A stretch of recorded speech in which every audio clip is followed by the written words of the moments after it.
Hello everyone, this is Rupesh Mishra and I welcome you all to your channel that is Math Vath। देखिए हम लोग numerical analysis के last के दो methods को पढ़ लेते हैं जो लास्ट चैप्टर का भी है। This video will be the last video जो कि हम लोग न्यूमेरिकल एनालिसिस को ख़त्म कर लेंगे इसके साथ ही साथ। ठीक है, थोड़ा इधर वीडियो एक दो करके पढ़ रहे हैं, थोड़ा सा आराम दे करके दिया जा रहा है जिससे कि आप अपनी केमिस्ट्री को भी तैयार कर सकें। आपका केमिस्ट्री पहले पढ़ेगा और कुछ बच्चों का जो 15 और 16 को एग्ज़ामिनेशन है 6 सेमेस्टर का, कुछ अलग यूनिवर्सिटीज़ के जो बच्चे हैं जैसे अलीगढ़ यूनिवर्सिटीज़ के, तो काफ़ी कुछ पढ़ चुका है। केवल आपका ऑपरेशन रिसर्च रह जा रहा है और मेट्रिक स्पेस थोड़ा सा रह जा रहा है, उनके लिए MCQ पर्पज़ से रह जा रहा है। तो जितना कंटेंट अपलोडेड है वो लोग पढ़ के जाएं क्योंकि उनका तो बहुत ही ज़्यादा पहले कर दिया गया एग्ज़ाम। ठीक है, तो बाकी आपको कोई कन्फ्यूजन है, कोई क्वेश्चन है तो you can simply ask to our Telegram channel, वहाँ पे मैं आपको आंसर कर दूँगा। मैं इतना आपके लिए कर सकता हूँ, बाकी तो जितना भी कराया गया उसे टू द बेस्ट आप पढ़ के जाएं। बाकी देखिए न्यूमेरिकल एनालिसिस में जो लास्ट चैप्टर चल रहा था वो उसके जो मेथड्स हम लोगों ने पढ़े थे, उसके बाद हमें प्रिडिक्शन करेक्टर फार्मूले पढ़ने थे जिसमें दो फार्मूले थे। आपका मिलने मेथड था और एक और था एडम्स करके, एडम्स बस फोर्थ मेथड है उसका नाम था। तो उसमें से हम लोग आज पढ़ते हैं मिलनेस मेथड। ठीक है, और पहला जो मिलने मेथड उसे पढ़ते हैं। ठीक है, मिलने मेथड पढ़ेंगे, एडम्स उतना इंपॉर्टेंट नहीं है लेकिन उसके MCQ पढ़ेंगे उसको लास्ट में। लेकिन ये वीडियो आज की लास्ट होगी, इसका जो भी कुछ इस चैप्टर में बचता है या जो छोटा मोटा एक दो चीज़ बचेगी वो हम लोग MCQ करते करते उसे ख़त्म कर लेंगे। ठीक है, मिलनेस मेथड क्या है चलिए देखते हैं। मेथड देखते हैं और उसका उससे रिलेटेड उसका फॉर्मूला देखते हैं। ठीक है, देखिए तो सबसे पहले स्टार्टिंग में हम लोग को तो ये कंडीशन तो थी, डिफरेंशिएशन दिया होता था फंक्शन का, फंक्शन x और y का फंक्शन था जहाँ पे हमें दो इनिशियल कंडीशन भी इनिशियल कंडीशन एक दे रखी थी कि x बराबर x0 अगर ले रहे हो तो y बराबर y0 आपको मिलेगा।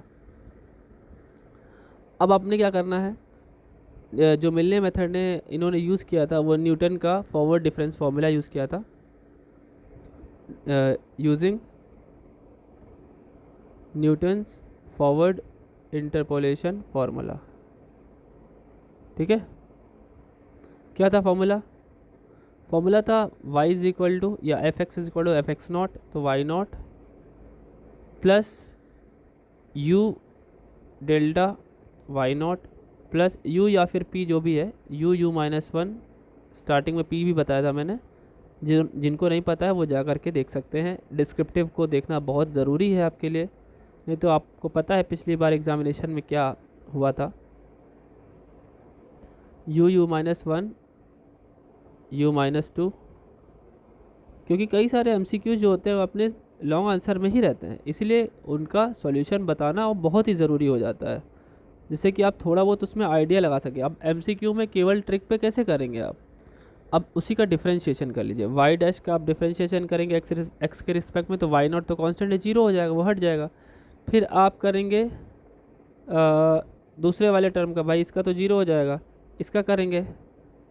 ठीक, तो ध्यान से देखिए, लेकिन यहाँ पर अगर आप ध्यान से देखें तो जी जो dy/dx आया है, जो डिफरेंशिएशन आया है वो खुद में x और y का फंक्शन है और आप x के रिस्पेक्ट में कर रहे हैं तो ये कांस्टेंट तो हुआ ही नहीं।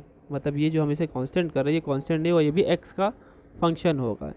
ठीक है, तो अगर हम इसे करें तो किस तरीके से करेंगे, भाई इस डैश आपने इस पर लगाया, इस पर भी डैश लग जाएगा, इस पर भी डैश लग जाएगा, इस पर भी डैश लग जाएगा, सब पे डैश लगता चला जाएगा। ठीक है, और उसके रिगार्डिंग ये वाले पॉइंट्स जो होंगे वो हमारे कांस्टेंट हो जाएंगे। तो क्या होगा, y0 डैश हो जाएगा प्लस p कॉमन आ गया, p को p कह रहे हैं u कॉमन आ गया, u कांस्टेंट की तरह वर्क करने लगा तो इस पे डैश लग गया प्लस u -1 अपॉन 2 फैक्टोरियल और delta square Y dash nought. ठीक है, यही चीज़ हमारी आगे बढ़ती चली जाएगी। ठीक, अब क्या करेंगे, क्योंकि हमको इसका सॉल्यूशन निकालना है तो हमें इंटीग्रेट तो करना ही पड़ेगा, जाहिर सी बात है। इंटीग्रेटिंग, हम इसे इंटीग्रेट कर रहे हैं, सुटेबल लिमिट्स ले लेंगे। सुटेबल लिमिट्स क्या लेंगे, देखिए देखिए लेफ्ट हैंड साइड में क्या किया हमने, वाई नॉट ले लिया। ठीक है, मेरी बात ध्यान से सुनिएगा, अगर हम लिमिट ले लेते हैं थोड़ी देर के लिए y4 तक, मतलब मिलने मेथड में हमारी जो लिमिट होती है वो 4th स्टेप तक होती है। ठीक है, अभी हम लोग देखेंगे क्यों, ऐसा क्यों है। ठीक है, आप इसे इंटीग्रेट करेंगे तो ज़रा थोड़ा देर के लिए सोचिए, ये जो आप यहाँ पे लिख रहे हो इसे dy/dx लिख सकते हैं। ठीक, और अगली लाइन में हम dx को उधर पहुँचा देंगे। ठीक है, तो हम क्या लिखेंगे, dy को इधर ही छोड़ देंगे और उधर भी हमारी x0 से x4 तक जाएगी, और बाकी हम अपना लिख लेते हैं y0 dash plus u del y0 dash plus u minus 1 upon 2 factorial del power 2 y0 dash plus ये चलता चला जाएगा और बाहर में हमारा dx आ जाएगा, चलेगा। ठीक है, और हमारी जो लिमिट्स होगी, वेयर जो हमारा u चल रहा होगा बच्चों, x minus X nought upon H चलता है फॉरवर्ड में। इसमें जब आप वैल्यू रखोगे, कौन कौन सी वैल्यू, पहले y0 रखेंगे है ना, फिर y4 रखेंगे, मतलब x0 रखेंगे, x4 रखेंगे, तो उस हिसाब से हमारी क्या हो जाएगी, लिमिट चेंज हो जाएगी। और अगर एक चीज़ देखा जाए तो इसे अगर हम डिफ्रेंशिएट करें तो dx is equal to H D U हो जाएगा, अगर हम चेंज करना चाहें तो dx is equal to H D U. इसमें हम लोग लिमिट चेंज कर रहे हैं, चलिए चेंज करते हैं। तो at x is equal to X nought, जब x की वैल्यू x0 रखेंगे तो p कितना आएगा, सॉरी p मैंने फिर से p लिख रहा हूँ मैं, u, p लिखो चाहे u लिखो, बात एक ही है, लेकिन एक बार में एक ही चीज़ लिखना, मतलब पूरे क्वेश्चन में या तो u या तो p। तो x माइनस एक्स नॉट था, तो x not minus X nought upon H, तो एक तरीके से जीरो हो गया, u की वैल्यू लिमिट क्या हो गई, zero. At x is equal to x4 जब आप रखोगे तो आपको क्या मिलेगा, u is equal to x4 minus X nought upon H. तो x4 की वैल्यू क्या होगी, x0 प्लस 4h होगी माइनस x0 अपॉन एच। तो x0 से x0 का कैंसिल हो गया, फिर h से h कैंसिल हो जाएगा, तो u की वैल्यू यहाँ पे आ जाएगी 4। तो अब आप लिमिट चेंज करिए, लिमिट चेंज करेंगे आप तो क्या मिलेगा, लेफ़्ट साइड तो कोई दिक्कत नहीं है, लेफ़्ट साइड आपका इंटीग्रेशन y आया होगा और इसकी लिमिट y0 से y4 तक गई होगी। राइट हैंड साइड पे आप इंटीग्रेट करेंगे बच्चों, और सबको आपने u में बदल दिया है, तो और रखेंगे जब सारी चीज़ें, मतलब क्या रखेंगे, जब आप यहाँ पे dx की जगह पे एच डी यू रखेंगे तो h बाहर आ जाएगा। ठीक है, और लिमिट भी चेंज कर देंगे आप 0 से 4, चलेगा। तो देखिए मैं डायरेक्ट लिखता हूँ, so what we will get, h is in common और इंटीग्रेशन 0 to 4, ठीक, अंदर y0 डैश प्लस हमने किस में कन्वर्ट कर दिया है, u में कन्वर्ट कर दिया है ना, वो तो पहले से था फिलहाल, u del y0 dash plus u minus 1, क्योंकि u में था इस वजह से हमने लिमिट को u में बदलना पड़ गया, डेल्टा टू y0 डैश, अब u वेरिएबल हमारा हो जाएगा, ठीक है, प्लस डॉट डॉट डॉट, और बाहर आ गया हमारा dp। ठीक, इसे इंटीग्रेट करना है।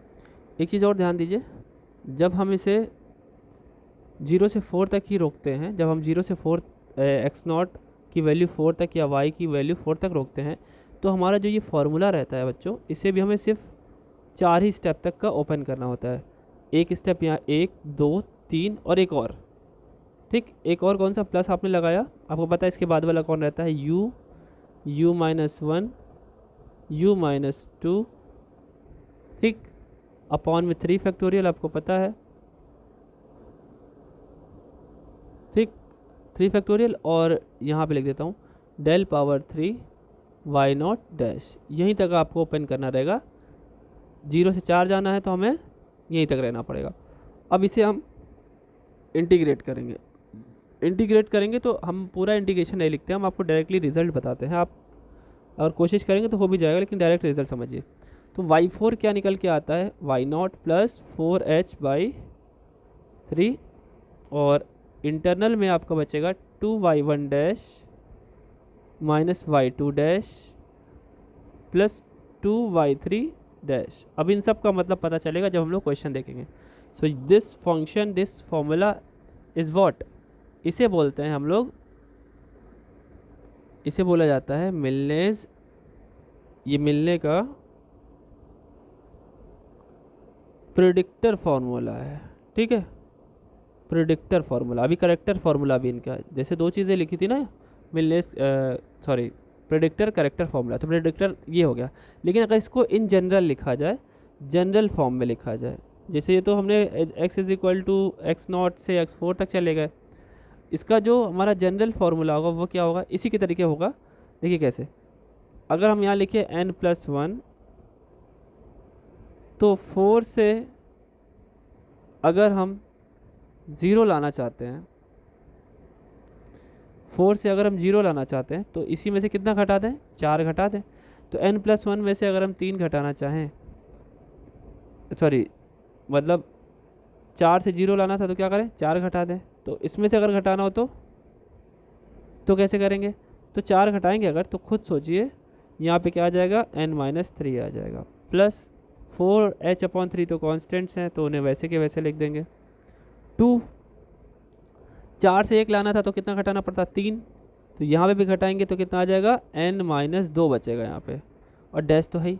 फिर माइनस लगाया हम लोगों ने, वही काम इसके साथ कि 4 से 2 लाना था तो कितना घटाया, 2, यहाँ 2 घटाओगे तो कितना आ जाएगा, n-1 और प्लस 2y एंड डैश, क्योंकि 4 से 3 लाना तो सिर्फ 1 घटाना पड़ेगा, और n+1 से 1 घटाएंगे तो सिर्फ n बचेगा। तो ये प्रेडिक्टर फार्मूला होगा जनरल वे में।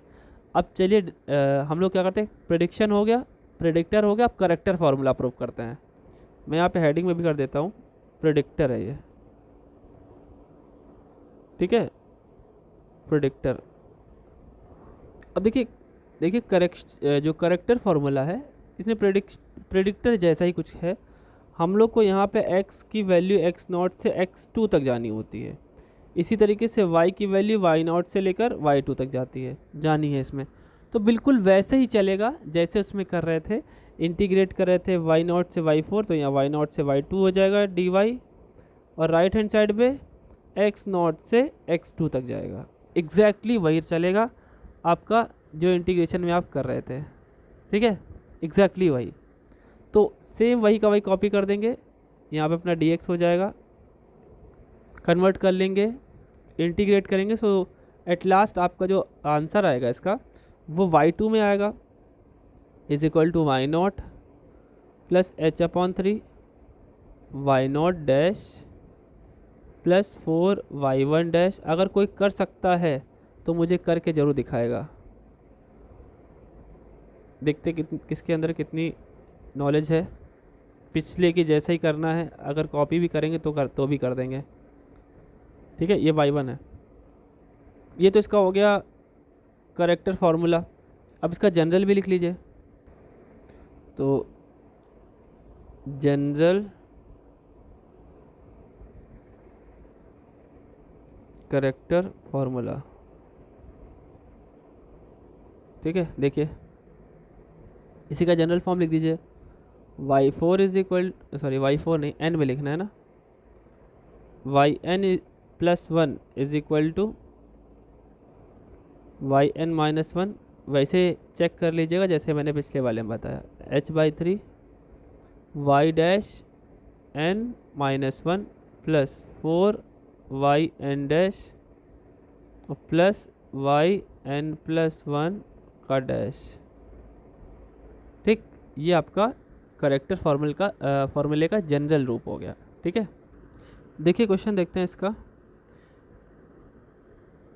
क्वेश्चन एक पार्ट में बताऊंगा प्रेडिक्शन वाला, और करेक्टर वाला आपको करना पड़ेगा। आपको मिलने मेथड यूज़ करना है, ठीक है, मिलनेस मेथड यूज़ करके। क्वेश्चन क्या है आपका? क्वेश्चन है y इज इक्वल, आपको y फाइंड आउट करना है। x की वैल्यू दे रखी है 0.4, 0.5। अच्छा, dy बाई डी एक्स क्या दे रखा है? शॉर्ट में लिख रहा हूँ, पूरा क्वेश्चन नहीं लिख रहा हूँ, ठीक है। x इंटू वाई स्क्वायर, ठीक, इतना दिया हुआ है। अब इस पर हमें सॉल्व करना है इसे। चलिए देखते हैं क्या क्या गिवन है। अगर हम देखें y निकाला जाए 0 पे, ठीक है। अच्छा नहीं, ये गिवन है, ये सारी चीज़ें गिवन है, सॉरी, ये सॉल्यूशन का नहीं है, ये दिया हुआ है, ठीक। y नॉट पे हमें 1 दिया है, y ऑफ 0.1 पे हमें 1.105 दिया है, ठीक। और क्या दिया हुआ है, और क्या गिवन है? कुछ चीज़ें दी होंगी इसमें, 0.2 भी दे रखा है, 1.223, और y ऑफ 0.3 भी दे रखा है, 1.355। अब इनकी हेल्प मिलेगी इसलिए ऐसा दे रखा है। चलिए देखिए, तो जितनी चीज़ें दे रखी हैं सबको सॉल्व करते हैं। तो सबसे पहले देखिए सॉल्यूशन में आपका जो dy बाई डी एक्स है वो 1 plus X into Y square है। इसे ही हम f of x comma Y के नाम से भी जानते हैं। This is equation number 1। अब जितनी चीज़ें दे रखी हैं सबको सॉल्व कर लेते हैं। सारी वैल्यू तो सामने दे रखी है, अब मैं दोबारा नहीं लिख रहा हूँ। चलिए, अब ये जो हमारा लिखा हुआ है इसको हम लोग डिफ्रेंशिएट करते हैं, ठीक है। हम क्या करते हैं, y1 डैश, y1 डैश क्या होगा? देखिए जो आपने ये लिखा हुआ है 1 प्लस एक्स वाई स्क्वायर जो है, इसको हम इसमें बदल जाते हैं, 1 plus x1 y1 square. Value रखिए। अगर आप देख रहे होंगे तो ये आपका x0 है, ये x1 है, ऐसे x2 x3 भी दे रखा है, ये x2 है ना, ये x3 है, ऐसे करके सारी वैल्यूज़ दे रखी हैं, ठीक। तो इनको हम रखते हैं एक एक करके। आपने 1 रखा तो 1 में तो ये 1 वाला तो पार्ट यहाँ लिखा हुआ है, x1 y1 है ना, तो ये यहाँ पे रख देते हैं आगे आंसर में जब हम लोग सॉल्व कर रहे हैं। तो रखिए यहाँ पे 1 प्लस 0.1 इंटू 1.105 और स्क्वायर। सॉल्व करेंगे कैलकुलेटर की मदद से 1.221 आ जाएगा, ठीक है। ऐसे y2 डैश सॉल्व करेंगे तो सेम वही 1 प्लस x2 y2 स्क्वायर, उसे भी रख के सॉल्व कर लेंगे, 1.2991 आ जाएगा। ऐसे y3 डैश सॉल्व करेंगे तो 1 plus x3 y3 square is equal to, ये भी आ जाएगा आपका 1.5508, ठीक है। अब मिलने प्रेडिक्टर फॉर्मूला लगाते हैं। चलिए, क्या है भैया प्रेडिक्टर फॉर्मूला?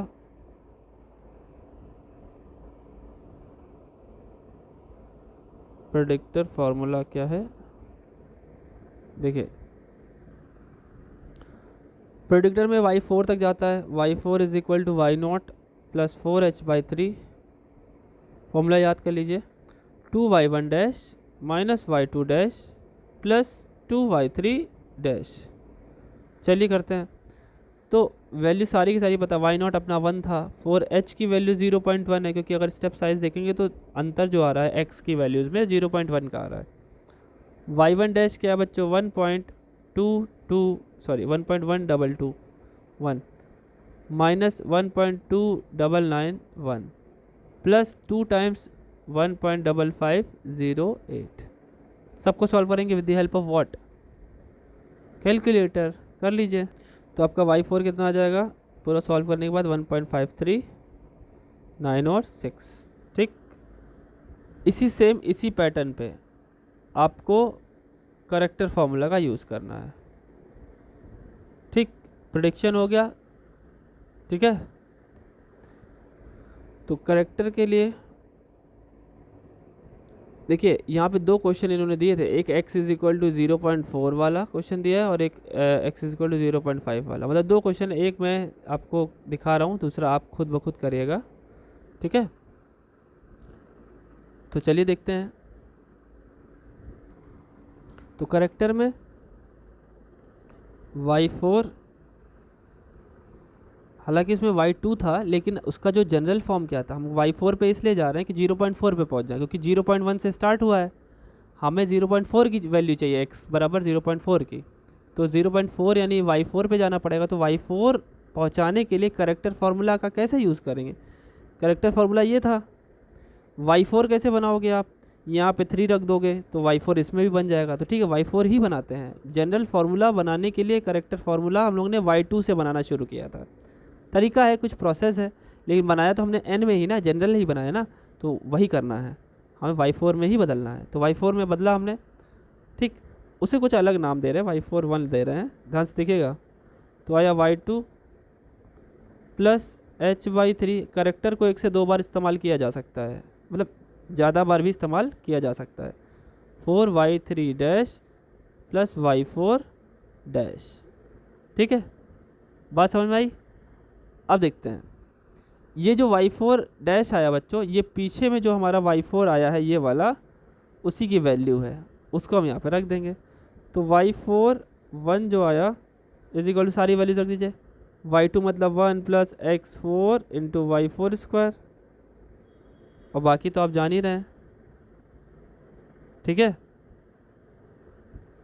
या फिर इसको ऐसे लिखें, नहीं तो कन्फ्यूजन होगा आपको, ध्यान से देखिएगा। ये जो यहाँ पे हमने ब्रैकेट में, ये डैश नहीं है, ब्रैकेट में हमारा 1 है, ठीक है। यहाँ पे तो डैश, डैश का मतलब ठीक है डिफरेंशिएशन, लेकिन इसमें भी क्या, 0 वाला। तो ये वाली जो वैल्यू होती है, ऐसे लिखा जाए तो ज़्यादा सही रहेगा,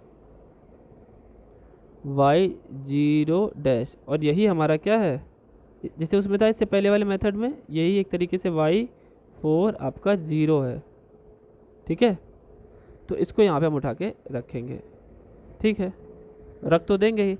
और उससे पहले एक तरीके से y0 डैश है ना, तो इसका y0 4 है, तो y0 डैश निकालना पड़ेगा। तो y4 0 डैश, इसे निकालने के लिए वही करेंगे, 1 plus x4 into y4 square, value रखिए 1 प्लस 0.4 1 प्लस 5396 होल स्क्वायर से सॉल्व करेंगे इतना, तो 1.9481। तो मतलब इसकी वैल्यू यहाँ पे आई, ठीक है। इसको अलग से सॉल्व कर लिया, अब रखेंगे तो हमारा जो y4 1 आया है बच्चों, वो क्या आएगा, 1.223 plus 0.1 by 3 1.2991 plus 4 times 1.5508 plus 1.9481। सबको सॉल्व करेंगे with the help of calculator, you will get 1.5380, ठीक है। क्लियर है बात? इसका सेकंड अप्रॉक्सीमेशन ले रही, तो फर्स्ट अप्रॉक्सीमेशन था, सेकंड लेते हैं, जरा ध्यान से देखिएगा। सेकंड में हम लोग y4 2 निकालेंगे, तो फॉर्मूला कैसे बनाएंगे, y2 प्लस h/3। पहला क्वेश्चन मैं पूरा ही कर दे रहा हूँ, y2 dash plus 4y3 dash plus y4 1 का डैश। अब 1 में इस वाले की हेल्प लेकर के इसका डैश निकाला जाएगा। कैसे, देखिए, जो हमने लिखा है y4 1 का डैश, इसको निकालने के लिए वही फार्मूला इस्तेमाल होगा, 1 प्लस x4 इंटू y4 1 का स्क्वायर। तो ये सारी वैल्यूज़ पहले से दे रखी हैं, 1 प्लस 0.4 इंटू 1.538 और होल स्क्वायर। तो ये सॉल्व करने के बाद 1.9462 आ रहा है, ठीक है। अब वापस इसको क्वेश्चन में रखिए, सेकंड अप्रॉक्सीमेशन में 1.223 प्लस 0.1 बाई 3 और ब्रैकेट में 1.2991 प्लस 4 टाइम्स 1.5508 प्लस 1.9462। इसको भी सॉल्व करेंगे, यू विल गेट व्हाट, 1.53795, ये आपको मिल जाएगा, ठीक। इतना सॉल्व करने के बाद अब जरा ध्यान से सुनिए, जो y4 1 आया था, ये देख लीजिए, आपको दिखाता हूँ। जो y14 आया था, इसकी बात कर रहा हूँ मैं, 1.538, ठीक है। और इसको रिलेट करें अगर आप 1.53, क्या इसको हम नियरेस्ट बना करके 1.538 नहीं कर सकते? बिल्कुल कर सकते हैं। y14 लगभग इक्वल है, वैसे एक बार भी करते तो भी आंसर आ जाता, कोई बात नहीं है। y42 दो बार करेक्शन ले लिया, ये लगभग कितना है, लगभग 1.538 के आसपास है। तो यही हमारा सॉल्यूशन हो जाएगा, बॉक्स बना के लिख देंगे। बिल्कुल इसी तरीके से आप दूसरा वाला भी करेंगे, ठीक है। 0.4 की वैल्यू 1.538 आई है। सेकंड वाला पार्ट जो है वो आपको करना है खुद से, ठीक। मिलने मेथड हो गया, करेक्टर और वो भी हो गया। इसमें एक मेथड और बच रहा है, that will I cover in MCQs, और एक वीडियो में, छोटे से वीडियो में कर दूंगा। आपकी कॉम्प्लेक्स एनालिसिस का जो लास्ट चैप्टर है वो आज से शुरू होगा, ठीक है। जिसमें मैंने बताया था वो चैप्टर बहुत ही ज़्यादा इम्पॉर्टेंट भी है। सीरीज़ एक्सपेंशन वाला चैप्टर है, मतलब सीरीज़ एक्सपेंशन नहीं, कन्वर्जिंग, डाइवर्जिंग और ऑसिलेटरी सीरीज़ के बारे में पढ़ना है। बहुत ही अच्छा चैप्टर है वो, बहुत इजी है, बहुत मज़ेदार है, आराम से समझने वाला है, ठीक है। चलिए फिर मिलते हैं नेक्स्ट वीडियो में आपके अपने प्यारे से चैनल मैथ वैथ पर। Thank you.